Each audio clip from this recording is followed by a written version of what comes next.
Hi, my name is Angela. In this video, I'm going to be talking about my PGY2 match results and also in general, kind of what the process is like after you match, my tips, but also just experience, just so you kind of get an idea of what it's like. I am currently a PGY1 resident. I'm in an ambulatory care track type of training, and I was pursuing PGY2 ambulatory care training. And so I did match, thank goodness, and I matched with an amazing program. So I'm very excited because I really do love ambulatory care, as I've talked about in other videos, and I love academia, and I'll continue to get education on that, refine my skills, grow my skills. So I'm really excited that I get to do that next year, and that will hopefully be the last type of residency training I do.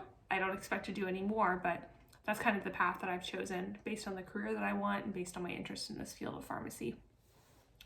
And I think a lot of people have mixed feelings about doing PGY2, and it's definitely individual. You don't have to do one, but it boosts your career opportunities, it boosts your own knowledge, and I think it helps improve patient care the more education you get. So that's just my 2 cents, but I'm going to talk about both my PGY1 and PGY2 experiences, kind of what happens after you match or around the time that you match, just in general to start off. So if you're on rotation, if you're on rotation, you probably need to focus. You need to focus on rotation. So just look whenever you have done most of your work for the day. For me, that was usually a little bit past the morning. I get some of my best work done in the morning, and also we usually rounded in the morning. So the first time I found out PGY1, I did the mistake of looking first, so I was on my phone a lot during rounds. And it was nice, I was in a good mood, but I wasn't as good at doing work. So this time, I intentionally waited until a little bit later in the morning and opened up the email. So just, do yourself a favor, if whatever you need to get done, however you need to do it, look at it maybe at the end of the day. It's up to you. But take a moment, celebrate, breathe, congratulate those who have matched and be there for those who haven't matched or maybe are unhappy with a match. It's a very stressful time. So just take a moment emotionally to sink in with the result, whatever it is. And, other specialties, not just pharmacy, are going through the match usually at that same time. So, medical students, dental students, I don't know, reach out to your friends. Thank those who you need to thank. So those who wrote you letters of reference, those who told you about the program, those in the program, friends, family. A lot of people helped you get there. So also take time. This is just like being a good, nice human advice. Thank people who have helped you. And, I think the biggest one is your letter writers, because again, they recommended you for these programs. And I would, a lot of people post things on LinkedIn, social media. You can also do shout outs there. Thank you to all those who have helped me and mentor me, but just individually thank the ones that you know that you need to. It's your choice to share when you want and how you want. If you do it the week after you find out, the month after you find out, don't let anyone pressure you to announce it in a certain way. And in the emails that I got, at least this year, I don't know what it said last year, but it makes sure that we specify to reach out to that program to let them know that we accept. And so both the times my RPDs reached out to me, so I didn't have to do that, but just make sure that, if you're both communicating via email, you have the same email. If you have to do something, right away, let them know, but make sure that communication is there between you and your hopefully newly assigned program. I was asked to join a GroupMe with my class, and I think that was one of the first ways that we connected. You could kind of spearhead that with whoever you have been assigned to, or you could wait for them to spearhead that.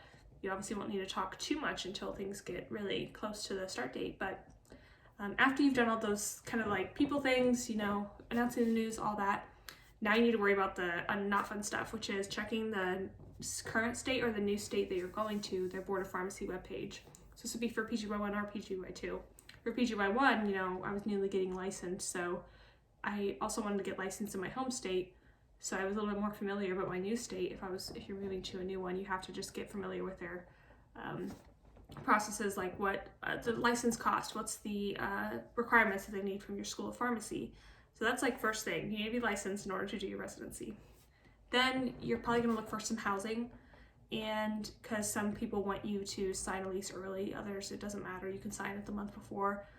And hopefully the current residents should really help you out with that, or the current preceptors, and just help you identify what some good apartments are that people will usually rent, or houses, or whatever. So some people could be staying on for PGY2 training at the same institution. You could ask them if they need a roommate or something like that. You can just have an honest conversation about what you're looking for and what you're willing to spend and this and that. And then after you figured out housing, hopefully figured out licensure, then you need to look at what it's going to take to pass the MPJE in that state. And states vary widely, but ask for study materials from current residents or from preceptors or from your RPD.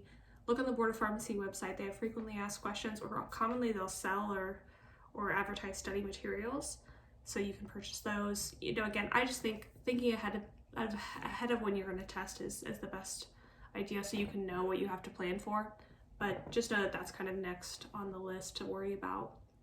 And then eventually your program will reach out with all the things that everyone loves to do, which is human resources and training and figuring out parking and figuring out insurance. And so a lot of onboarding things, which, it's just the necessary evil of moving and starting a new job. So parking is probably the one thing where you kind of want to just have to make a decision. How much do you want to pay? How do you have to navigate that? That may also influence your housing situation, so something to think about. So specifically for PGY1 residency, I started studying for the NAPLEX and MPJE after I said all my thank yous. I kind of breathed for a moment, and it just depends on your school and how soon they can let you test. But after that, I was kind of like, my mind was on test. So I kind of just did what my program asked me to do, but focused on getting my test passed. And then also just as things came in for my new program, I would just try to organize them and try to be kind of diligent about that, because I had no idea kind of how to do that. But just try and make sure you don't make a mess before you even start residency. And then as a PGY1 resident, getting my PGY2 news, I didn't get too much work done during the day, and it was hard kind of having the next couple days where I had this good news and I kind of just wanted to relax.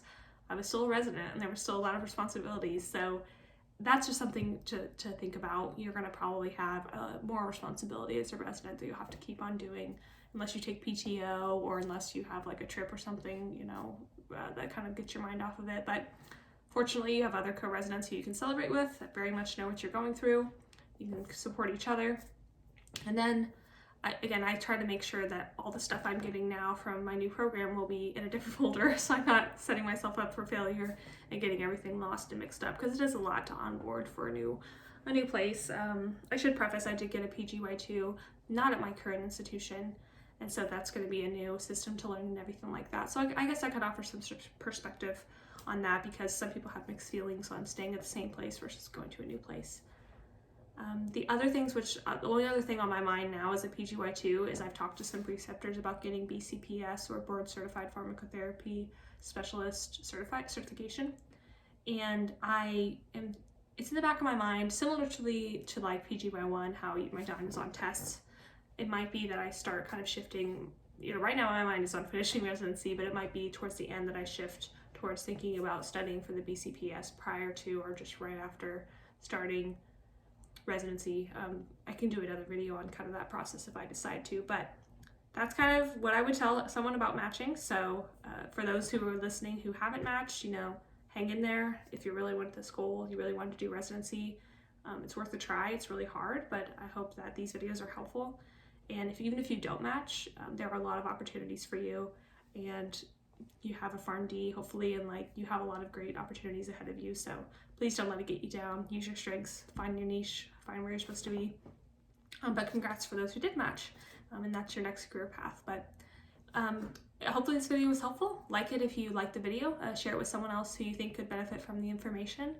And if you have any comments or questions or anything like that, feel free to put them below in the comments. But I'll see you guys next time.